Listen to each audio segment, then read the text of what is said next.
பூங்காற்றே நீ என்னை தொடலாமா, அதனாலே என் மனசும் கெடலாமா. பூங்காற்றே நீ என்னை தொடலாமா, அதனாலே என் மனசும் கெடலாமா. என்னை தொடுவதற்கு உனக்கு உரிமை தந்தது யார்?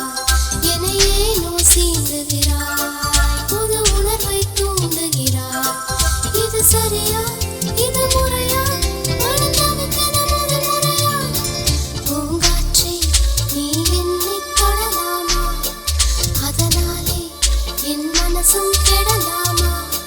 பூங்காற்றே நீ என்னை தொடலாமா, அதனாலே என் மனசும் கெடலாமா.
பூங்காற்றே நீ என்னை தொடலாமா, அதனாலே என்